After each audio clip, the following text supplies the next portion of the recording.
جنہیں دنیا حسین کہتی ہے، ہم اور آپ اس پاک ہستی کا تذکرہ کرنے کے لیے مسجد حاضہ میں جمع ہوئے ہیں۔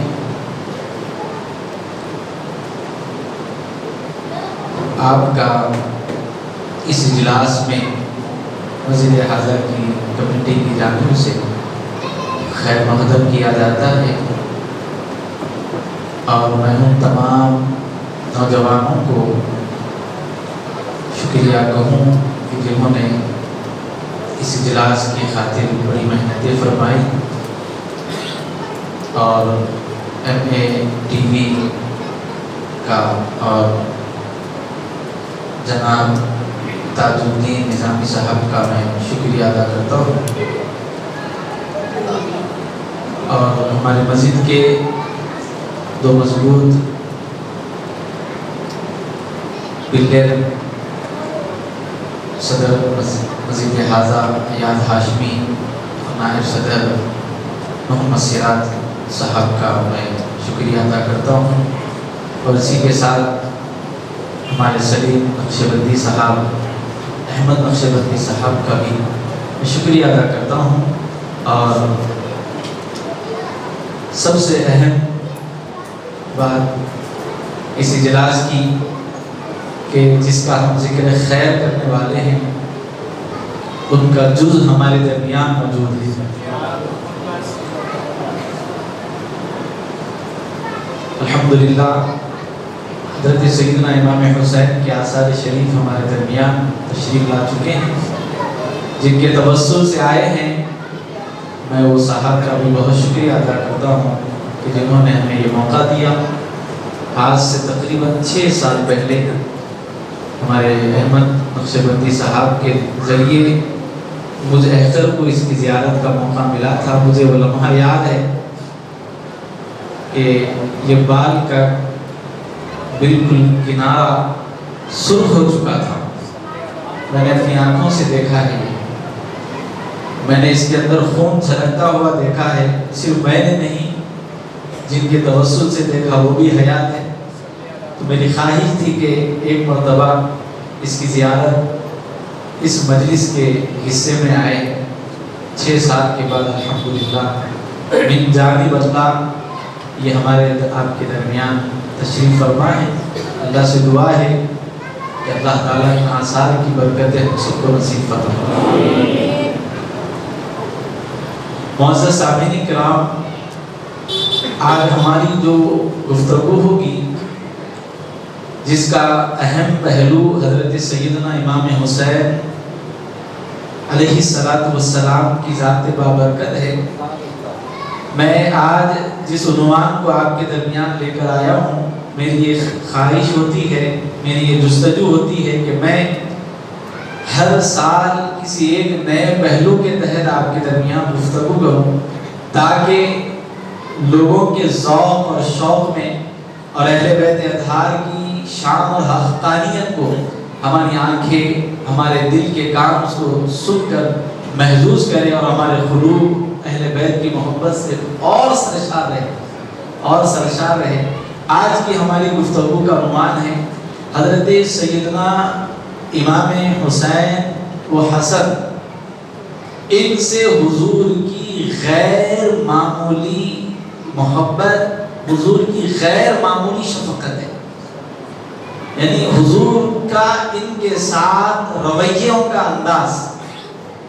حضور پاک علیہ السلام چھوٹے چھوٹے پل، چھوٹے چھوٹے لمحات کو حضور نے اپنی احادیث کا حصہ بنا کر دین کی صورت میں عطا کی، کیونکہ حضور کی ہر حدیث دین ہے، حضور کا ہر فرمان دین اور شریعت ہے، اللہ اور اس کے رسول کی قربت کا ذریعہ ہے۔ پیارے نبی علیہ السلام سے کوئی عمل ایسا صادر ہو ہی نہیں سکتا جو غیر ارادی ہو اور بغیر کسی وجہ کے وہ رونما ہو گئی ہو، ایسا ہو نہیں سکتا۔ یہ بنیادی اصول یاد رکھیے آپ، تاکہ آپ گفتگو سنیں تو آپ کو بات سمجھ میں آئے۔ حضور پاک علیہ الصلوۃ والسلام کی ان کے ساتھ غیر معمولی شفقت ہے، ان کے ساتھ رویوں کا انداز، چھوٹے چھوٹے پل جو ان کے ساتھ حضور نے گزارے وہ صرف واقعے کی صورت نہیں بنی بلکہ وہ حدیث نبوی بن گئی۔ سب سے پہلے اللہ کے نبی صلی اللہ علیہ وسلم کے پاس آپ کی اہلیہ محترمہ تشریف لائی اور آ کر انہوں نے کہا یا رسول اللہ مجھے بہت خوف ہو رہا ہے، مجھے ڈر لگ رہا ہے۔ حضور نے کہا اے ام الفضل کیا بات ہے، کیا وجہ ہے، اتنا خوف کھانے کی کیا بات ہے؟ کہا یا رسول اللہ بات ہی کچھ عجب ہے، میں نے ایک عجیب و غریب خواب دیکھا ہے،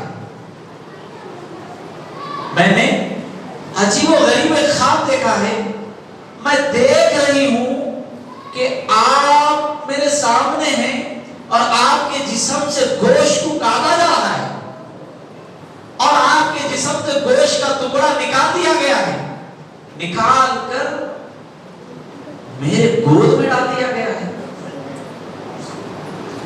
میں بڑی تعجب ہوں کہ یہ خواب میرے لیے ندامت کا سبب نہ بن جائے۔ حضور پاک علیہ الصلوۃ والسلام نے مسکرایا،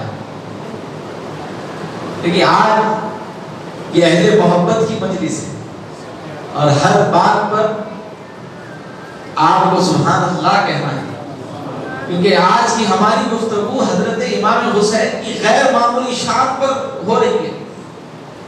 حضور مسکرا دیے، مسکرا کر فرمایا کہ ام الفضل مبارک ہو، تمہارا یہ خواب تو بڑا مبارک ہے۔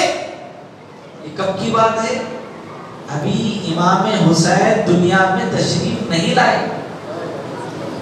ان کی عظمت کو سرکار اجاگر کر رہے، فرما رہے ہیں کہ ان قریب فاطمہ کے ہاں لڑکے کی ولادت ہونے والی ہے اور جب وہ پیدا ہوں گے تو میں ان کو تمہاری گود میں رکھوں گا۔ خواب بھی بتا رہے ہیں، خواب کی تعبیر بھی بتا رہے ہیں اور میں کیا کروں گا وہ بھی بتا رہے ہیں۔ اچھا ذرا اس حدیث کے یہ جملے پر تو غور کیجئے، یہ خواب سچا ہے، اس میں کسی طرح کی جو ہے خواب تھا نہیں کہا جا سکتا، یہ حقیقت پر مبنی بات ہے۔ لیکن امام حسین کا تعلق دیکھیے آپ، تعلق یہ ہے کہ ام الفضل کہہ رہی ہے آپ کے جسم کا حصہ ہوگا، حضور کہہ رہے ہیں ہاں ہاں مبارک ہو، میرا حصہ ہی تیرے گود میں ڈالا جائے گا، میرے ہی جسم کا حصہ آپ کی گود میں ڈالا جائے گا۔ ان کا مقام دیکھیے آپ۔ پھر آگے حضور پاک صلی اللہ علیہ وسلم نے ان سے کہا، اس کے بعد آپ فرماتی ہے پھر میں نے اچانک حضور کو دیکھا کہ حضور کی چشمان اقدس سے آنسو روان،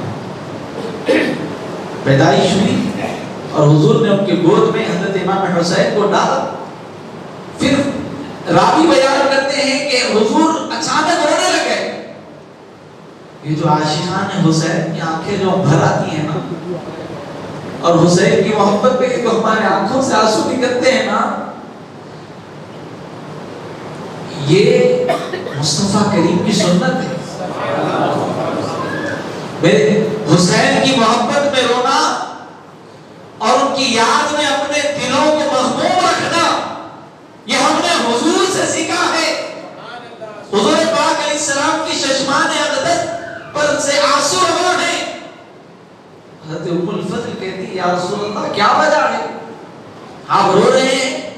حضور پاک علیہ السلام نے کہا کہ ابھی میرے پاس جبرائیل آئے تھے اور انہوں نے آ کر مجھ سے کہا کہ حبیب کیا آپ اس بچے سے محبت کرتے ہیں؟ حضور نے فرمایا کہ اے جبرائیل بہت محبت رکھتا ہوں۔ یا رسول اللہ ان قریب آپ ہی کی امت کے لوگ، آپ ہی کا کلمہ پڑھنے والے، نمازیں پڑھنے والے، دین کے ماننے والے، جاننے والے آپ کے لختے جگر کو شہید کر دیں۔ کب بات ہو رہی ہے؟ ابھی پیدا ہوئے ہیں اور حضور امت کو آگاہ کر دیے ہیں کہ ان کی شہادت ہونے والی ہے۔ یہ حضور پاک علیہ الصلوۃ والسلام کا عمل ہے۔ اب حضور پاک علیہ السلام نے امت کو اس عمل سے بچانے کے خاطر اور ان کی اہمیت کو بتانے کے خاطر حضور نے کیسے کیسے معاملات ان کے ساتھ فرمائے، آئیے اب سنتے ہیں۔ حضرت علی فرماتے ہیں، امام احمد بن حنبل نے اس کو روایت فرمایا، امام حسن جب پیدا ہوئے تو میں نے ان کا نام حمزہ رکھا، اس کے بعد امام حسین تشریف لائے، اور آپ جانتے ہیں حضرت امام حسین پیدائشی لحاظ سے بھی آپ کرامتی طور پر پیدا ہوئے، کیونکہ روئے زمین پر 6 مہینے میں کسی کی ولادت ہوئی ہے اور وہ باصحت اور سلامتی کے ساتھ زندگی گزارا ہو، ایسا روئے زمین پر صرف 2 لوگ ہوئے، ایک نبی ہوئے ہیں، ایک حسین ہوئے ہیں۔ 6 مہینے میں آپ کی ولادت ہوئی اور صحت مند۔ حضرت امام حسین کا نام آپ نے حضرت جعفر رکھا، نام رکھ دیے۔ اب حضور کا ان کے ناموں کے ساتھ کیا رویہ ہے؟ نبی کریم صلی اللہ علیہ وسلم حضرت علی کے گھر تشریف لائے اور کہا، علی اللہ نے مجھے حکم دیا ہے میں ان کے ناموں کو بدل دوں، میں ان کے ناموں کو بدل دوں۔ اچھا ٹھیک ہے، نام بدل رہے ہیں تو پھر ایسا نام رکھ دینا تھا جو پہلے سے مشہور تھا، کیونکہ آج ہمارے پاس یہ خواہش ہوتی ہے کہ بھائی بچوں کا نام بالکل ایک نایاب ہونا چاہیے اور مشہور ہونا چاہیے، لیکن قربان جائے حضور کو حکم دیا گیا کہ ان دونوں کے نام بدلے، حمزہ اور جعفر تھا، حضور کو حکم دیا گیا نام تبدیل کر دے۔ آقا کریم علیہ السلام حضرت علی سے کہہ رہے، علی اللہ کا حکم ہے میں ان کے ناموں کو بدل دوں۔ کہا یا رسول اللہ آپ بہتر جانتے ہیں، اللہ بہتر جانتا ہے، آپ جو کرنا چاہے کرے۔ حضور نے کہا کہ اللہ نے مجھے حکم دیا ہے میں حمزہ کا نام حسن رکھوں، جعفر کا نام حسین رکھوں۔ یہ ایسے عظیم نام، ایسی برکت، ایسے برکت والے نام کہ آج سے پہلے روئے زمین پر یہ نام کسی نے نہیں رکھے۔ نام ایسے کیوں نہ رکھے گئے؟ حضور فرماتے ہیں اللہ نے ان کے ناموں کا گمان کسی کو دیا ہی نہیں۔ حالانکہ بڑے بڑے شاعر، عربی بلاغت کے بڑے بڑے امام اور بلکہ اس پر درہ امتیاز رکھنے والے لوگ تھے، لیکن اس کے باوجود بھی یہ نام نہیں آئے۔ کیوں نہیں آئے؟ کیونکہ حضور کی حدیث بتا رہی ہے کہ یہ نام جنت کے حسن سے نکالے گئے۔ اللہ اللہ آگے بڑھ کر عارف نے لکھا ہے یہ نام جنت سے نہیں بلکہ رب کے حسن سے نکالے گئے۔ جیسے اللہ نے اپنے حسن کو چھپا کر رکھا، اللہ نے ناموں کو بھی چھپا کر رکھا تھا۔ اللہ نے اپنے حسن سے حسن اور حسین کے دو نام، اللہ اکبر، نام کا انتخاب ہو گیا۔ حضرت سلمان فارسی رضی اللہ تعالیٰ عنہ کی روایت ہے، حضور فرماتے ہیں میں نے میرے بچوں کا نام حضرت ہارون کی اولاد کے وزن پر رکھا، یعنی وزن کے اعتبار سے میں نے شبیر، شبر اور مشبر، یہ 3 لڑکے تھے، ان تینوں کے نام حضور پاک علیہ الصلوۃ والسلام نے تبدیل فرمائے۔ یعنی حضرت محسن سنان کا جو نام تھا یہ مشبر تھا، حضور نے تینوں کے نام رکھے، حسن، حسین، محسن۔ پھر یہ ناموں سے متعلق عمل رہا، اور میں نے اس کے اندر اختصاراً آپ کو عرض کر دیا یہ جنت سے دیے گئے نام اور اللہ کے حسن سے نکالے گئے نام۔ پھر آپ دیکھیں حضور پاک صلی اللہ علیہ وسلم فرماتے ہیں، حضرت عبداللہ بن مسعود، میں نے حضور صلی اللہ علیہ وسلم کو دیکھا کہ آپ نے حسن اور حسین کا ہاتھ پکڑا، یہ دونوں کا ہاتھ پکڑا اور پکڑ کر فرمایا یہ میرے بیٹے ہیں۔ آپ انداز دیکھیں آپ، یہ دنیا کو سرکار بتا رہے ہیں میری قربت ان کے ساتھ کیسی ہے. یہ دونوں کو حضور اپنے قریب کر رہے ہیں، ہاتھ پکڑ کر بتا رہے ہیں. اور نبی کا کوئی عمل غیر ارادی نہیں ہوتا. وما ينطق عن الهوى، یہ کوئی بات اپنی طرف سے بولیے نہیں کہتے. یہ جو کچھ کرتے ہیں، جو کچھ کہتے ہیں، اللہ کی مرضی سے، مولا کی مرضی سے کرتے ہیں. حسن اور حسین کا ہاتھ پکڑنا اور پکڑ کر دنیا کو بتانا یہ میرے بیٹے ہیں، بتا رہے ہیں آقا اے لوگوں میرے بعد تم ان کے ساتھ کیسا سلوک کرتے ہو. ان کے ساتھ بدسلوکی، نبی کے بیٹوں کے ساتھ بدسلوکی ہے، نبی کے رختے جگروں کے ساتھ تمہاری گستاخی ہے، تمہاری بے ادبیاں ہیں. تمہاری نگاہ غضب صرف ان پر نہیں ہے، نگاہ غضب تمہاری نبی پر ہے. اور ہم یہ حدیث بارہا سناتے ہیں، بلکہ اگر کوئی ایک نیک ولی گزر جائے اور اس ولی کے متعلق اگر کوئی بدگمانی کرے تو ہم کہتے ہوئے جھجکتے نہیں، کہتے ہیں اللہ کا اس کی طرف اعلان جنگ ہے. جو ولی سے بغض رکھتا ہے اللہ فرما رہا ہے میرا اس کی طرف اعلان جنگ. تو بتائیے جس کے گھرانے سے ولایتیں دی جاتی ہو ان کا مقام اللہ کی بارگاہ، وہ علی کی اولاد جن کے متعلق سرکار فرما رہے ہیں کہ حضرت آدم علیہ السلام سے لے کر قیامت تک جتنے بھی دنیا میں ولی بنے ہیں، قاضی ثنا اللہ پانی پتی لکھ رہے ہیں، میں حوالہ دے رہا ہوں، علی کے متعلق سرکار فرماتے ہیں حضرت آدم علیہ السلام کی امت سے لے کر میری امت تک جتنے بھی ادوار آئے ہیں، جتنے بھی انبیاء کے دور آئے ہیں، جس کو جہاں ولایت ملی ہے علی کے دینے سے ملی ہے.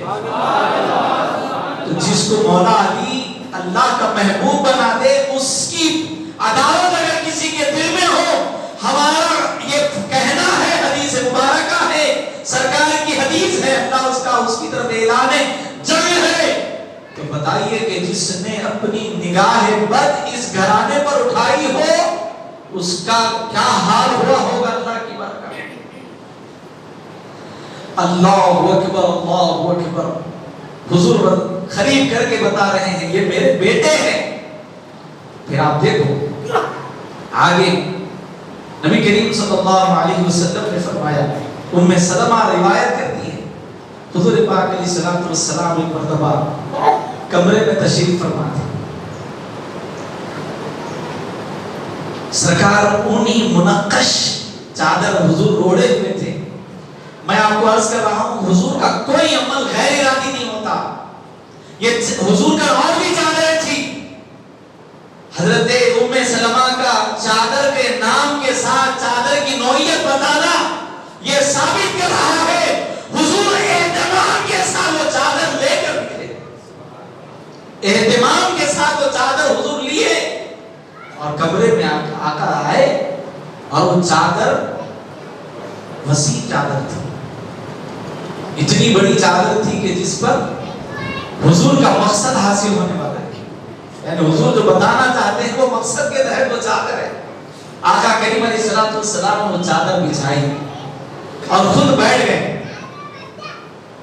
اچھا دیکھیں آپ حضرت فاطمہ رضی اللہ تعالیٰ عنہ کا معمول بھی رہا ہے، کبھی آپ آ جاتی ہیں تو حضرت علی بھی غائب ہوتے ہوں گے، کبھی مولا علی آتے ہوں گے تو فاطمہ رضی اللہ عنہ نہیں آتی ہوں گی. ہوتا ہے نا گھر کے اندر آ رہے ہیں. کبھی ایسا ہوتا ہوگا کہ سیدہ فاطمہ تشریف لاتی ہیں تو اپنے بیٹوں کے ساتھ آ جاتی ہیں، حضرت علی رہ جاتے ہوں گے. لیکن یہاں پہ کچھ عجب معاملہ ہوا. یہاں پہ حضرت فاطمہ تشریف لائی حضرات حسنین کے ساتھ، علی نہیں آئے، حضرت علی نہیں آئے. حضور پاک علیہ السلام نے سیدہ فاطمہ اور حسنین کو اس چادر پر بٹھایا اور کہا کہ علی کہاں ہے؟ کہا یا رسول اللہ شاید وہ مسجد میں ہوں گے. کہا کہ جاؤ بلاؤ. حضرت علی کو بلوایا گیا. بلوانے کے بعد سرکار نے ان کو بٹھایا. نقشہ حدیث کا ایسا ہے حضور کے بٹھانے کا انداز بھی بڑا عجب تھا. یعنی حضور درمیان میں بیٹھے ہوئے ہیں, چاروں کونوں میں چاروں کو بٹھائے. ہم تو کہتے ہیں نا پنجتن پاک, کہتے سبحان اللہ. یہ تو پنجتن پاک, یہ جو لفظ نکلا ہے یہ اسی عمل سے نکلا ہے. ارے بھائی آپ ایسا کیسا بولتے تھے پنجتن پاک, کون سی حدیث میں آیا؟ بولے یہ حدیث میں آیا. ایک چادر ہے, 5 تن ہیں. ایک تن کا نام محمد ہے, ایک تن کا نام سیدہ زہرا ہے, ایک تن کا نام حسن ہے, ایک تن کا نام حسین ہے. چاروں تن بیٹھے ہیں. حضور فرماتے علی کہاں ہے؟ اس تن کی بھی یہاں ضرورت ہے. حضرت علی کو بلایا گیا.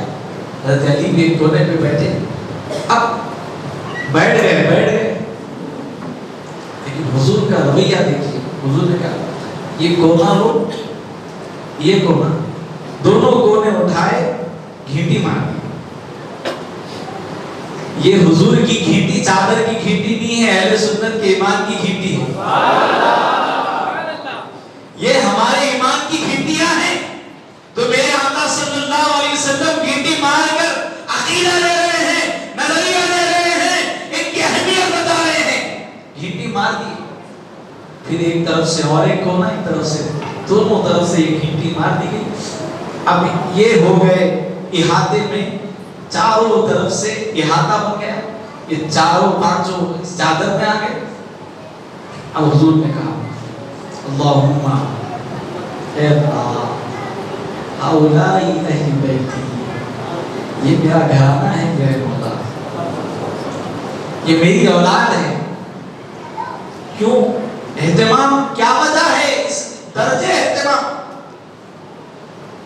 کیونکہ ایک میرا علی ہے, جب تک دنیا میں رہے گا ہمیشہ قائم دائم رہے گا. سبحان اللہ. ایک میرا بیٹا حسن ہے جو دشمنان اسلام کے منہ پر تماچا مارے گا, اور 2 گروہ ایمان کے اندر ان کی جانوں کی حفاظت کرے گا. ایک میرا بیٹا حسین ہے جو کربلا میں اپنے نونہالوں کے ساتھ اپنی جانوں کا نذرانہ پیش کر کے دنیا کی حفاظت کرے. میں بڑا سوچتا رہا, حضور غیر معمولی طور پر ان سے انسیت, ان سے قربت کا بار بار ذکر فرما رہے ہیں. بات نکلی تھی ان کے لیے, اللہ کی بارگاہ میں دعا کرنے آتا ہے, اللہ یہ میری اہل بیت ہیں, ان سے ہر طرح کی آلودگی کو دور کر دے, ہر طرح کی ناپاکی ان سے دور کر دے, ان کے قریب میں آنے نہ. حضور کی یہ دعا یہ بتا رہی ہے کہ یہ جو شخصیات ہے کبھی دنیا پرست نہیں ہو سکتے. دنیا کی وقار, دنیا کی اہمیت ان کے نزدیک کچھ نہیں ہے. یہ میری اہل بیت ہے, ان سے ناپاکی دو. حضرت ام سلمہ کھڑی ہوئی تھی, آپ نے کہا یا رسول اللہ کیا میں اس چادر میں نہ آ جاؤں؟ بھئی میں تو بیوی ہوں آپ کی, یا رسول اللہ کیا میرا حق نہیں ہے اس چادر میں آ کر بیٹھنے کا؟ حضور نے فرمایا کہ ام سلمہ اللہ نے تم کو تو بہتر مقام پہ فائز کیا. آپ تو پوری امت کی ماں ہیں, آپ کا تو تعلق میرے جسم کے حصے سے ہے. عورت بھائی بسلی سے بنائی گئی نا. حضور نے ان کو بتایا کہ تم اب جان میری ہو, بہتر ہو, آج میرا مقصد کچھ اور ہے. یہ بات ہو گئی. اب اس کے بعد آپ دیکھیے نبی کریم صلی اللہ علیہ وسلم فرماتے ہیں, حضرت عمر نے اس کو روایت فرمایا, حضور پاک علیہ الصلوۃ والسلام ایک موقع پر بیٹھے ہوئے تھے. حضور نے کہا کہ ہر عورت کی اولاد اس کے شوہر کی طرف جاتی ہے. ہر عورت کی اولاد اس کے شوہر میں, بچی نکاح کر کے چلے گئی, جس گھر میں چلے گئی, جس کے ذریعے اللہ نے اولاد سے نوازا, وہ خاندان وہی گنا جاتا ہے. اگر بچی اگر کسی اور گھر کی ہو اور کسی کے ہاں بیاہ کر کے چلی جائے اور ننیال یہ کہے کہ یہ ہماری نسل ہے، یہ ہمارا خون ہے، تو دنیا والے کہیں کہ بھائی نواز خون کیسا ہو سکتے، نواز سے کیسا ہو سکتے، پوتروں کو بولیے آپ، یہ کہا جاتا ہے۔ لیکن حضور فرما رہے ہیں دنیا کا نظام اللہ کا بنایا ہوا ہے، یہ بالکل حق ہے، ایسے ہی ہے اور اللہ کو ایسے ہی پسند ہے، لیکن سوائے فاطمہ، سیدہ فاطمہ کو الگ رکھا، کہا کہ سوائے فاطمہ، فاطمہ کی اولاد کا حسب بھی میں ہوں، نسب بھی میں ہوں، فاطمہ کا حسب بھی میں ہوں، نسب بھی میں ہوں۔ پھر آگے حضور پاک علیہ الصلوۃ والسلام ایک اور روایت میں فرماتے ہیں قیامت کے میدان میں ہر سلسلہ نسب منقطع ہو جائے گا، باپ بیٹے سے بھاگے گا، بیٹا باپ سے بھاگے گا، ایسا منظر قیامت کا ہوگا۔ لیکن حضور فرماتے ہیں اس میدان قیامت میں، میدان محشر میں، جہاں خاندان قبیلے ٹوٹے ہوئے ہوں گے، بکھرے ہوئے ہوں گے، اللہ میرے حسب اور نسب کو ایک جگہ اطمینان کے ساتھ جمع رکھے گا۔ یعنی یہ بے چینی میرے نسب میں نہیں ہوں گی، یہ بے قراری میرے نسب میں نہیں ہوں گی۔ کیوں نہیں ہوں گی؟ کیونکہ وہ صحبت نبی میں ہوں گی، حضور کی صحبت میں ان کا حشر ہوگا، اور نبی کی صحبت میں ہو اور ان کا حشر بھیانک ہو، خوفزدہ ہو ہی نہیں سکتا۔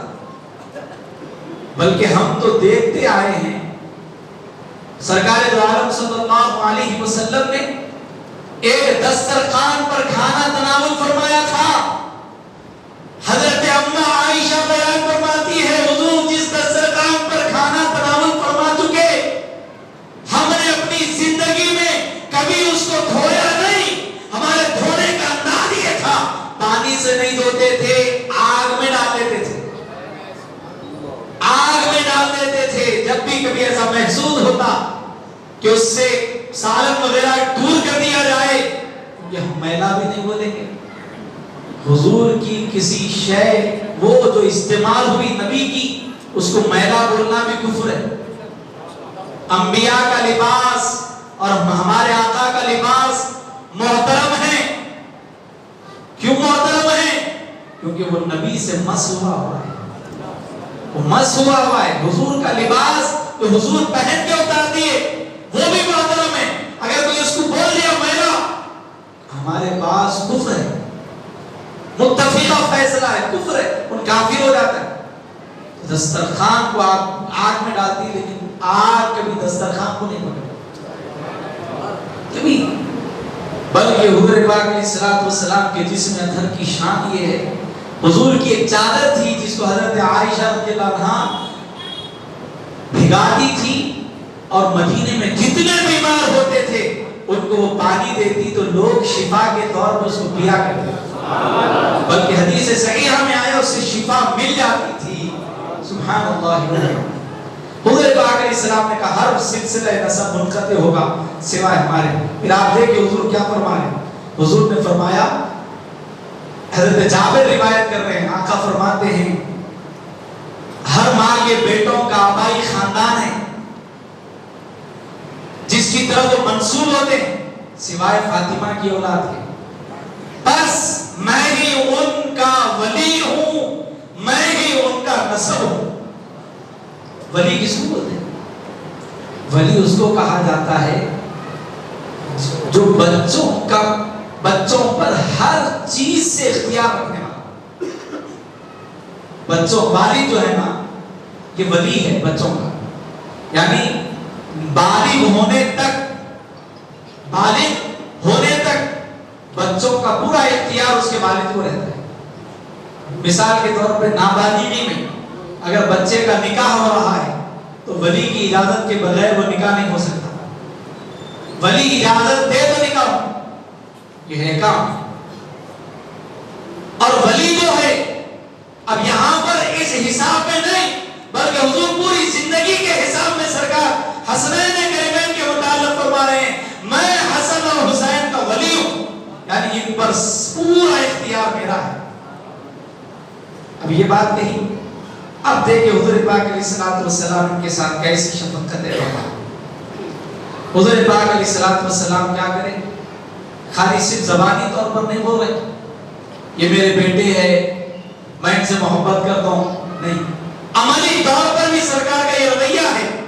آقا کریم صلی اللہ علیہ وسلم نے کیا کیا، نسائی اٹھائیے، امام جلال الدین سیوطی کو پڑھیے، انہوں نے لکھا ہے، حضرت عبداللہ بن عباس روایت کرتے ہیں حضور نے حسنین کریمین کی جانب سے 2 دمبے عقیقے کے طور پر قربان کیے. عقیقے بھی حضور نے اپنی جانب سے کیے. کیا بتا رہے ہیں؟ اور عقیقہ کیوں ہوتا ہے؟ عقیقہ کیوں ہوتا ہے؟ آج تک تو ہم سنتے ہیں ہمیں بچے کا عقیقہ کرنا.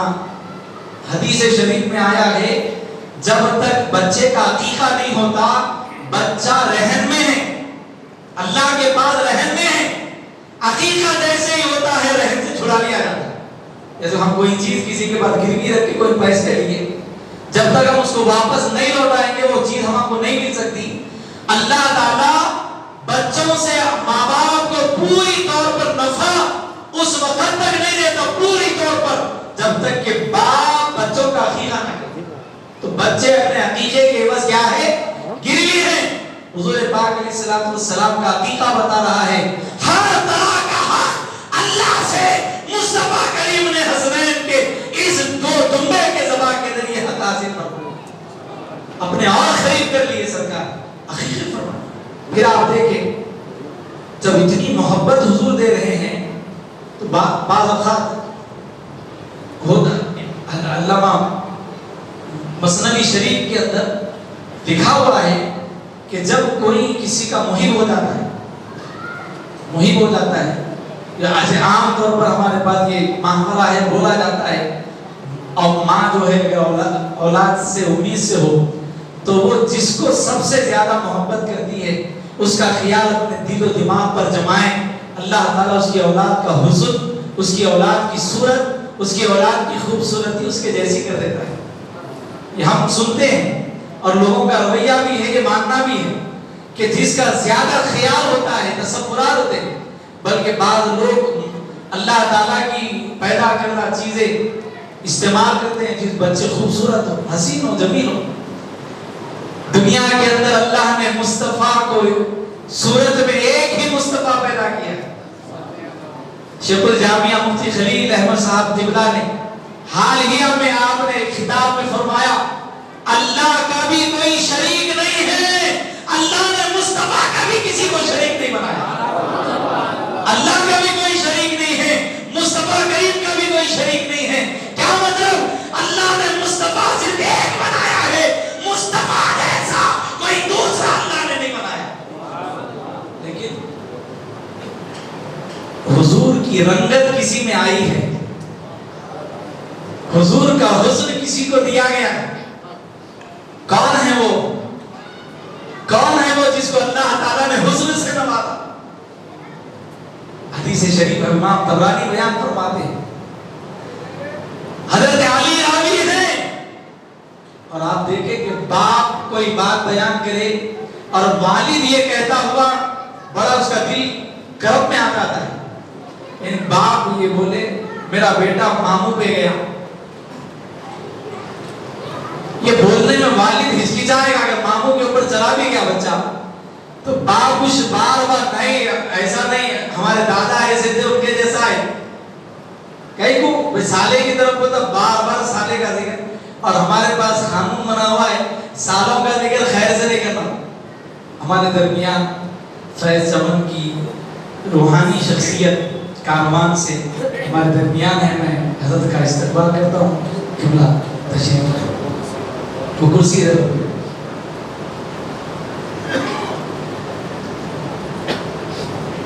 تو ہمارے پاس یہ رویہ ہے، خاص طور پر داماد ہو اور اپنی اولاد کو اپنے خسرے کی طرف کرے.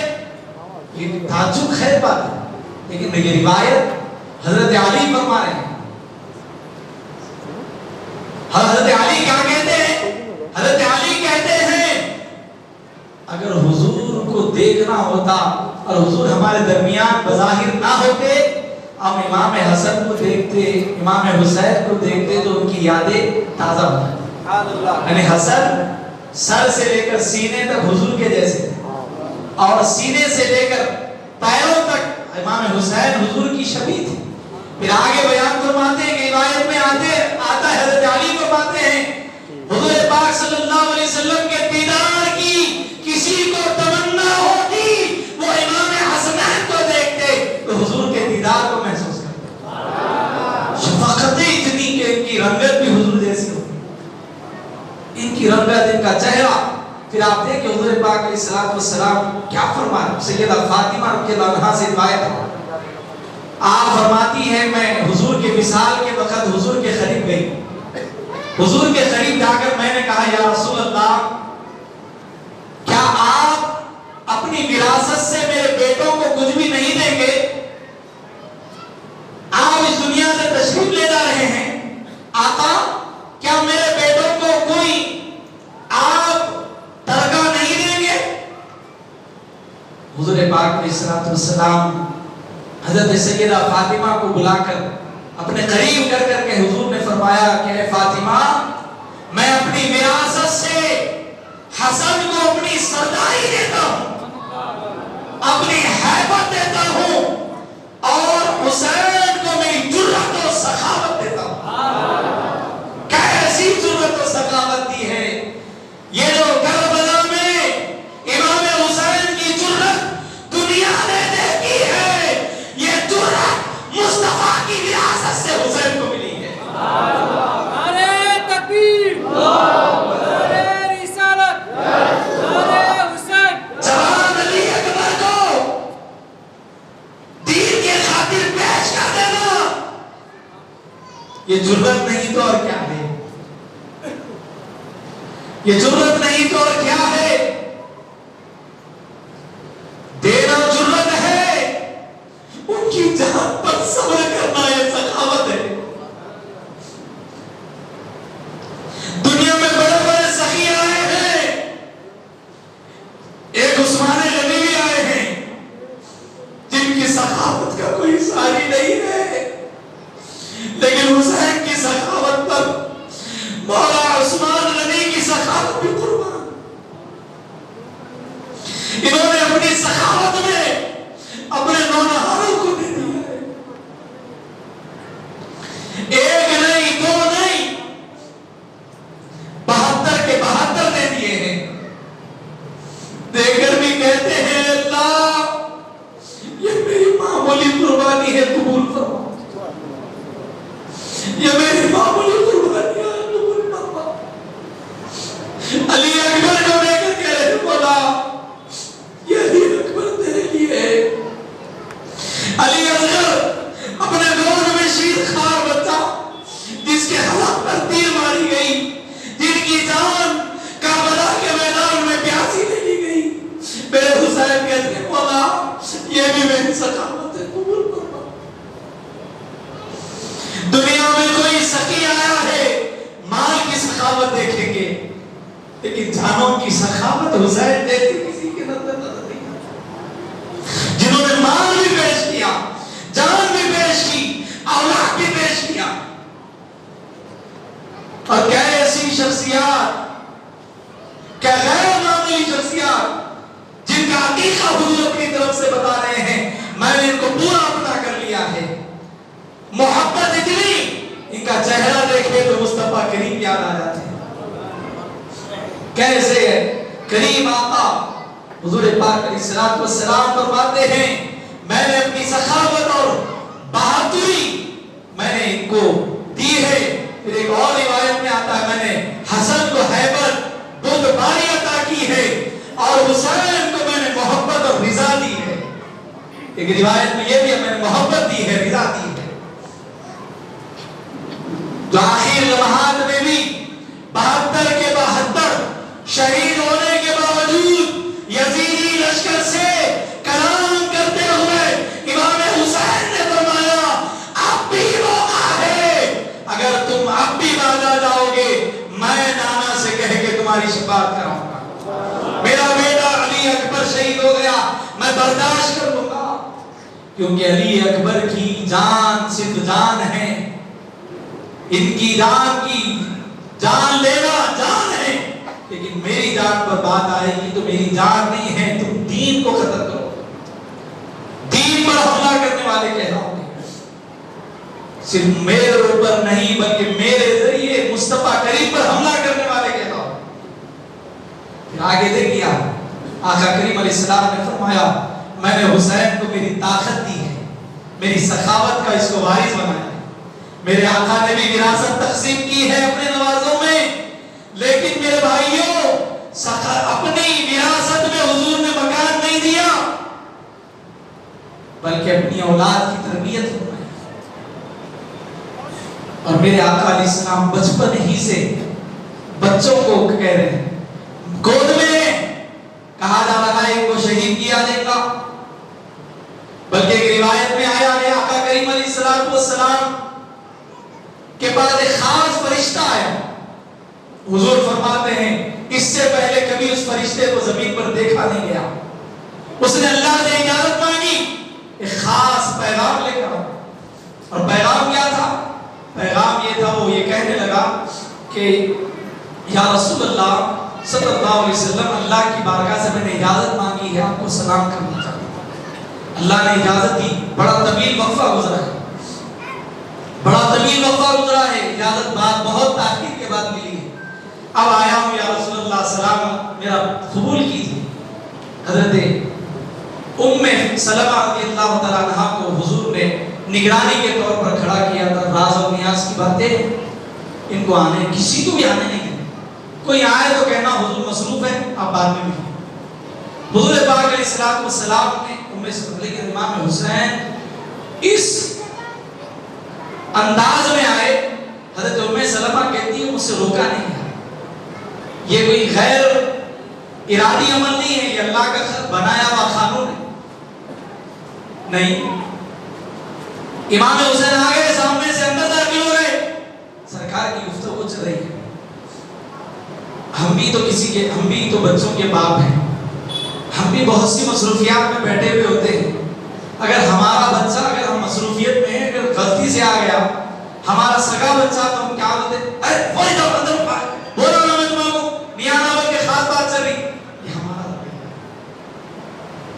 ہمارا رویہ ہے، خاص بات ہے، بچے کو کیسا بھی جائے اندر اس سے بھی آ جاتے، ڈانٹ بھی دیتے، بلکہ امپورٹنٹ کال بھی آ جائے، بلند آواز ہو ہم برداشت نہیں کرتے بھائی، آواز ہم بچے ہیں نادان ہیں کریں گے، لیکن پھر بھی فطری تقاضا ہے ہم بول۔ امام حسین آ کر اچھل کے سرکار کی گردن پہ چلا، حضور ہلنے لگے، اس کے بعد حضور لاڑ کرتے ہوئے اپنی گود میں لائے،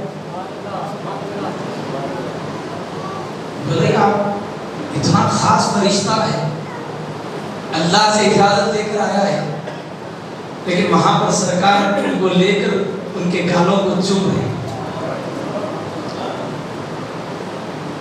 چوم کر انہیں لاڑ کر رہے ہیں، فرشتے کے آنے کا مقصد اس نے ظاہر کر دیا، کہا یا رسول اللہ کیا یہ حسین ہے؟ ہاں ہاں حسین، آپ ان سے بہت محبت کرتے ہیں کیا؟ حضور نے فرمایا کہ میرے حسین پر میرے ماں باپ قربان، تم میری بات کرتے، میں تو اپنی نسلوں کو اس پر قربان کرنا چاہتا ہوں، میرے ماں باپ اس پر قربان۔ تو فرشتہ کہنے لگا عنقریب آپ کی امت آپ کے نواسے پر جفا کرے، ظلم کرے، اس کو بھوکا پیاسا قتل کرے۔ حضور کے سامنے پورا منظر ہے، اور اسی کو نظر میں رکھتے ہوئے حضور وراثت دے رہے ہیں، اور وراثت میں جہاں پر بھوک سے تڑپایا جائے گا وہاں پر حضور فرما رہے ہیں میری بہادری حسین کو کام میں آئے گی، کہ میں نے بھی پیٹ پر پتھر باندھے ہیں، مجھ پر بھی ایسے اوقات گزرے ہیں، میرا بیٹا میرا نواسا اس کو صبر کر لے گا۔ تو حضور فرما رہے ہیں میں اپنی طاقت دے رہا ہوں. وراثت میں حسین کو کیا ملی بولیے؟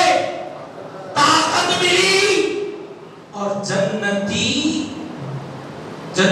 کی 1000 جنتیوں کے برابر حضور کو اللہ نے طاقت دی ہے. دنیا میں 1000 جنتیوں کو اللہ جتنی طاقت دی نا اتنی طاقت اللہ نے دنیا میں دی ہے. کیونکہ اتنا بڑا کربلا میں ظاہر ہوگا اس وقت حسین کو طاقت کی ضرورت ہوگی تو میں اپنی حسین کو وہ طاقت دے رہا ہوں. وراثت بھی دی. پھر آپ دیکھیے حضور پاک صلی اللہ علیہ وسلم ایک مرتبہ یہ پوری باتیں میں اس لیے عرض کر رہا ہوں کیونکہ میں جو عنوان کی طرف آپ کو لے کر آنا چاہ رہا ہوں یہ جتنے یزیدی آج امام حسین کے خلاف بک رہے ہیں اور یزید کی تائید کر رہے ہیں وہ اس بات کو سمجھے اس کا یہ جو جرم ہوا یہ کوئی غیر معمولی جرم نہ تھا. یہ بہت ہی خطرناک رویہ. حضور پاک علیہ الصلوۃ والسلام راستہ طے کیے کسی مقام پر جا رہے تھے. اونٹنی پر سیدہ زہرا بھی موجود تھی اور آپ کے ساتھ امام حسین بھی تشریف فرما تھے. سواری پر سواری چل رہی تھی. اصول و ضوابط جو راستہ طے کرنے کی سنت کے موافق ہے حضور پاک علیہ الصلوۃ والسلام بالکل آگے نکل چکے تھے. یکایک امام حسین کے رونے کی آواز پیاس کی وجہ سے مولا حسین رونے لگے. کم سنی کی عمر میرے آقا کے کانوں میں وہ آواز پہنچی.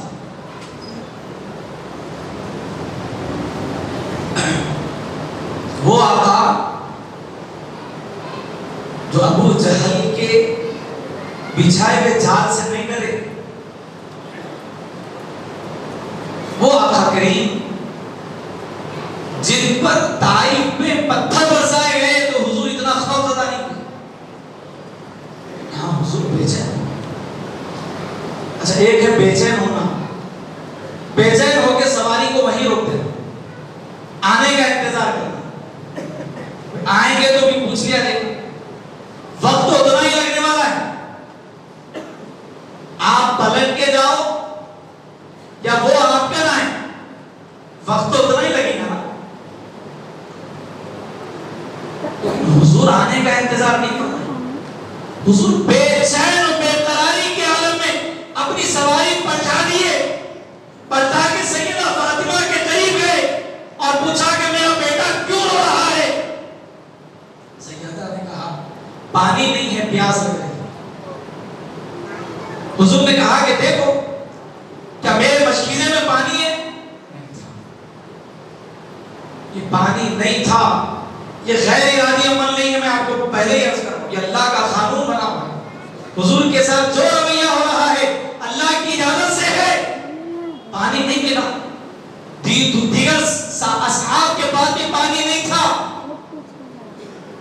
حضور نے حضرت امام حسین کو اپنی گود میں لے کر حضور نے کیا کیا؟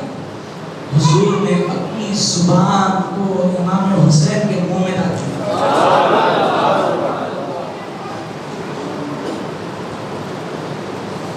امام حسین مصطفیٰ کریم کے زبان مقدس کو چوس رہے ہیں. وہ زبان جس پر رب بولتا ہے, وہ زبان جس کے ذریعے وحی الہی بیان کی جاتی ہے.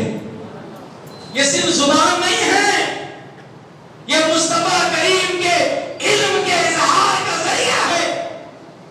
حضور جو کچھ فرماتے ہیں اسی زبان سے فرماتے ہیں. اور ایک موقع ایسا آیا یہاں پر ایک بار اس بات کو روک کر آپ اندازہ کیجئے مولا حسین نے مصطفیٰ کریم کے زبان مبارک کو چوسا ہوگا, اللہ نے کیا کیا نوازا نہیں ہوگا. اس تبرک سے امام حسین کو کیا کیا نوازشات سے رب نے نوازا ہوگا.